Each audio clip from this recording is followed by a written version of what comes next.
글쓰기 하니까 또 관련된 하나 썰을 풀어보자면, 제가 지금 글을 쓰는 이유 중에 하나도 갑자기 너무 급발진된다.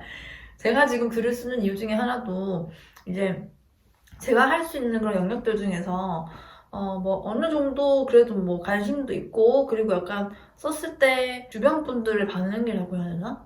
학창 시절에 더 글을 많이 쓰게 되잖아요. 그리고 약간 문학적으로 뭐 그런 숙제 같은 것도 많이 내지고, 저는 손꼽아 보면 초등학교 때, 중학교 때는 없었던 것 같고, 초등학교 때, 고등학교 때, 대학교 때 이렇게 글쓰기에 관련한 칭찬을 조금 들은 편이었거든요. 아무래도 칭찬을 고래도 춤추게 한다잖아요. 그래서 이제 아무래도 그런 주변의 반응을 듣다 보니까, 그리고 선생님들이 그런 얘기를 해주니까, 나 정말 약간 조금 좀 약간 좀 되나 본데 뭐 글을 쓰고 나면 아무래도 내가 가지고 있는 생각들을 두서없이 이렇게 머릿속으로만 생각하는 게 아니라 이렇게 글로 한번 3편을 써놓으면 내가 뭘 이렇게 생각하고 뭐 이렇게 얘기하고 싶었는지가 한눈에 보일 수 있었거든요. 그리고 그걸 다시 곱씹어보면서 다시 정리할 수 있고, 그래서 그런 걸 되게 좋아했었는데, 하나 썰을 풀어보자 하면, 초등학교 때는 지금도 생각나는 게, 그게 첫 번째로 제 글에 대한 칭찬을 받았던 것 같아요.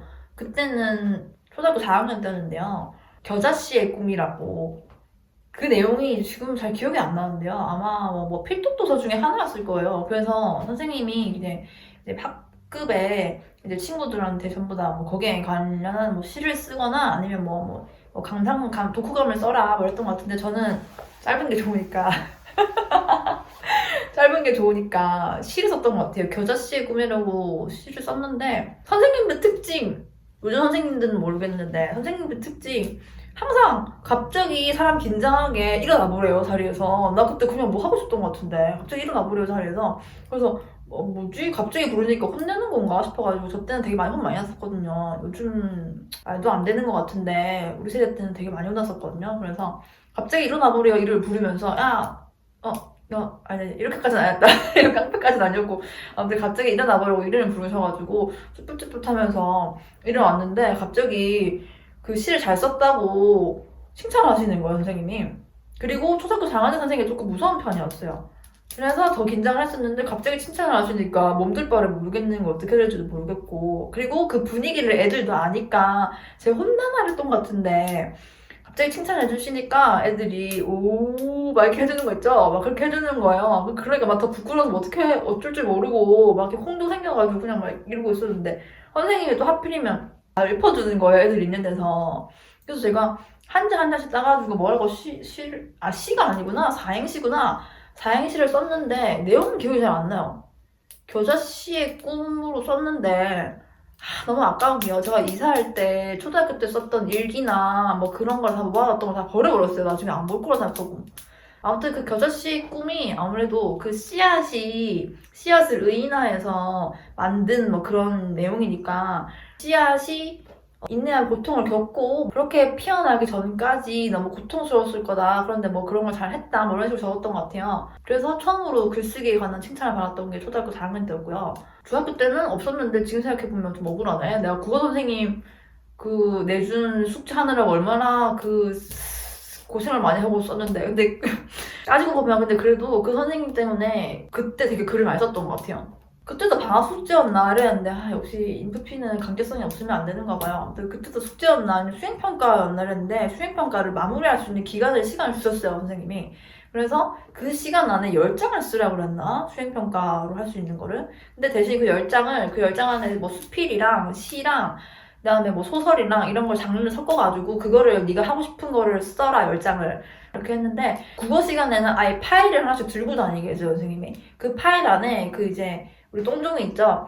그 재생종이 그 회색 돼 있는 거기에다가 아예 선생님이 만든 그 양식을 가지고 그거에 대한 문학 작품에 대한 그런 서술하는 내용들을 4시간마다 거의 쓰고, 그리고 나중에 수행평가로 그 낼 수 있는 그 기간을 두고 써오라고 얘기를 하셨기 때문에 거진 애들 다 미룰 거 아니에요. 그 중에 하나가 저였고요. 저도 미룰 수 있는 데까지 미뤘다가 거의 끝자락에 완전 막 이렇게 막 진짜 막 집중해가지고 써가지고 적었던 것 같거든요.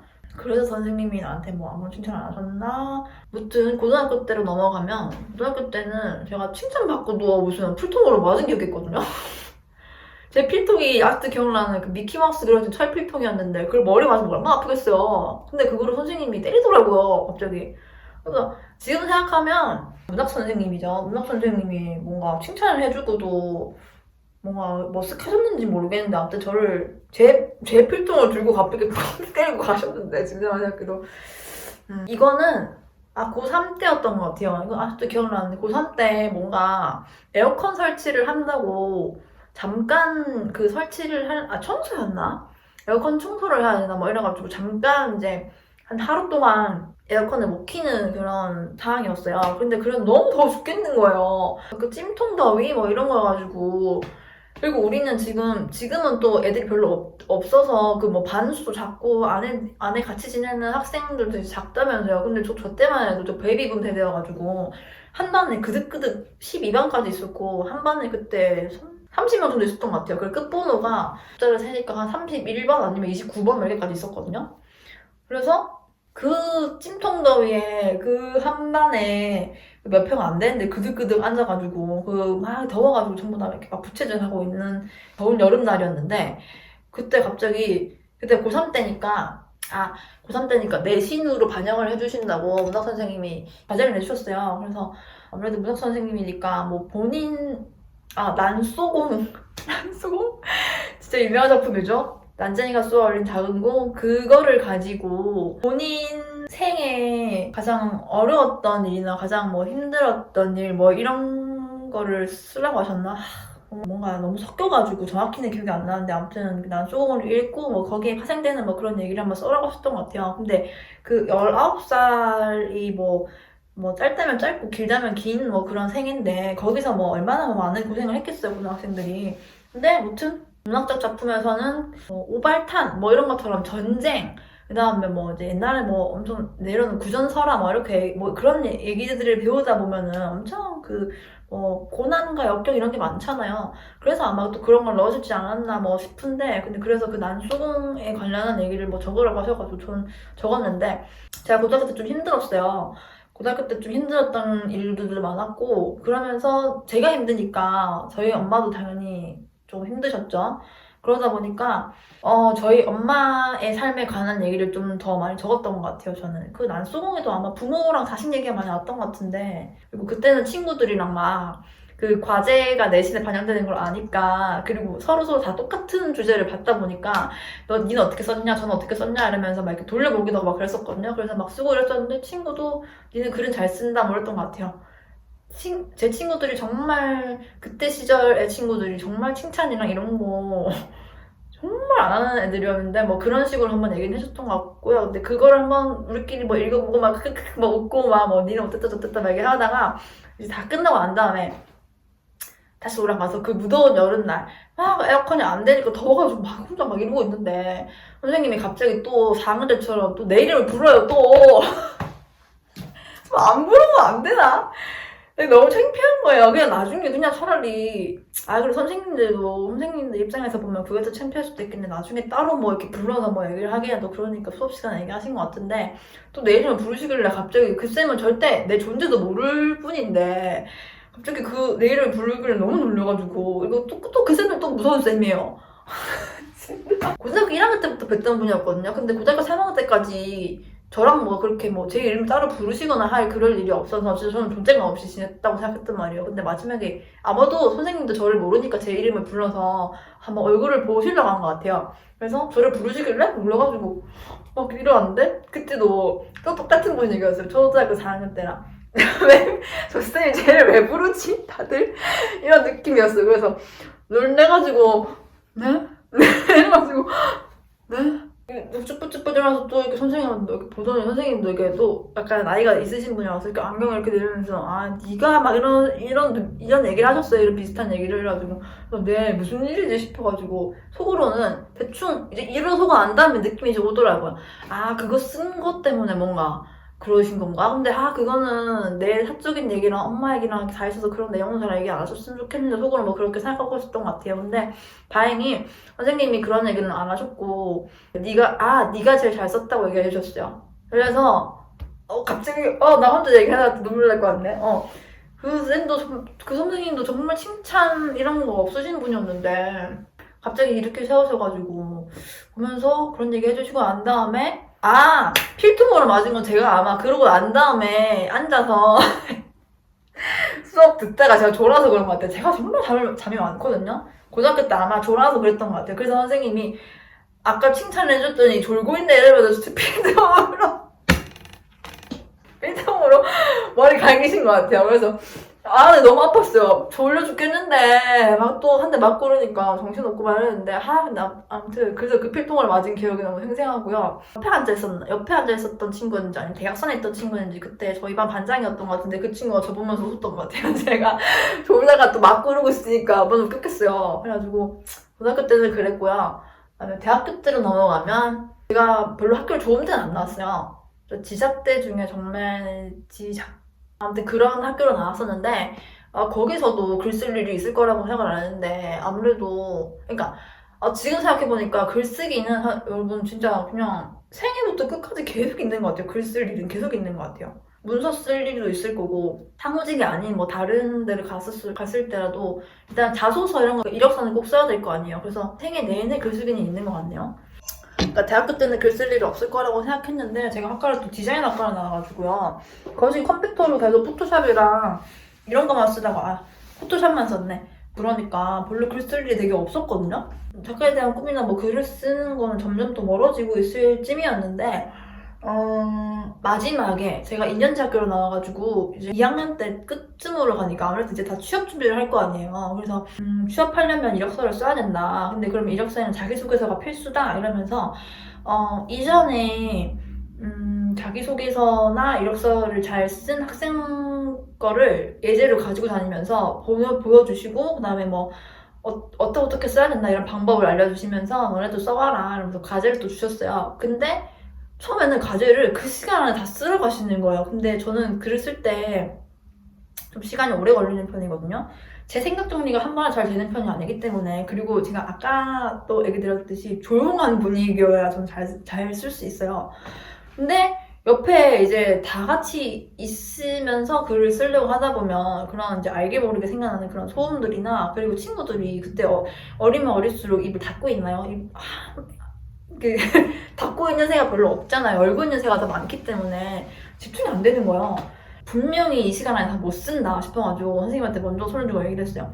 근데 저는 이거 선생님 그 시간 좀 더 주시면 안 될까요? 저는 이거 오늘 안에 분명히 다 못 쓸 것 같아서 시간 좀 더 주시면 좋겠다 이랬는데 그 얘기를 처음 들으신 얼굴로 그렇나? 그럼 다른 애들은 어떻냐? 이런 식으로 얘기를 했는데 다른 사람들은 그냥 별 의견이 없는 듯한 그런 느낌이었어요. 근데 제가 너무 이렇게 간절하게 얘기를 하니까 그 시간을 좀 주셨어요. 그래서 잘 있다 이렇게 싶어가지고 그때 기숙사 살았었거든요.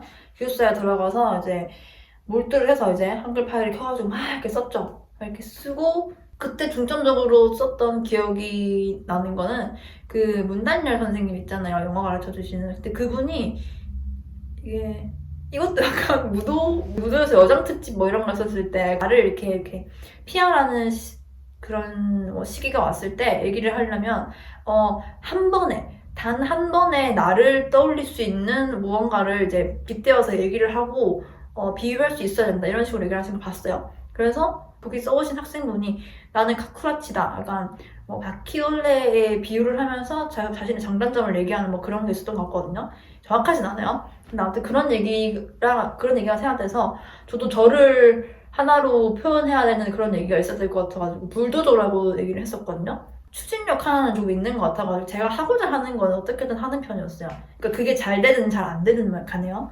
제가 하고 싶은 거는 이제 어쨌든 한 번씩 꼭 해봐야 된다. 그리고 안 하는 것보다는 하는 게 낫다고 생각해서 그때도 그래서 그런 걸 빗대서 얘기하다 보니까 불도저라고 얘기를 하게 되더라고요. 그래서 저는 불도저 같은 사람입니다. 이렇게 얘기하고 무엇을 하고자 하는 게 있다면 다른 것은 보이지 않고 앞으로만 돌진하는 성격을 가졌기 때문입니다. 뭐 이런 식으로 얘기해가지고 불도저라고 썼어요.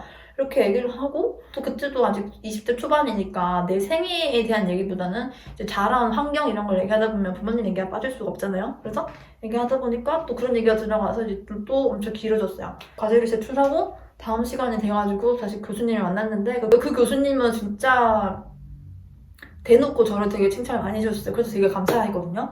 그래서 기억이 나는 게 야, 너 진짜 글 잘 쓴다.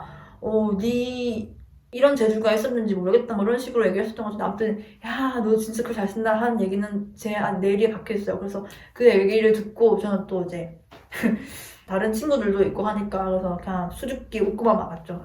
네 감사합니다 말고 그냥 그래도 진짜 또 이런 재주가 있기는 하구나 싶어가지고 그냥 되게 감사하게만 받아들이고 이제 넘어갔던 그런 썰들이거든요.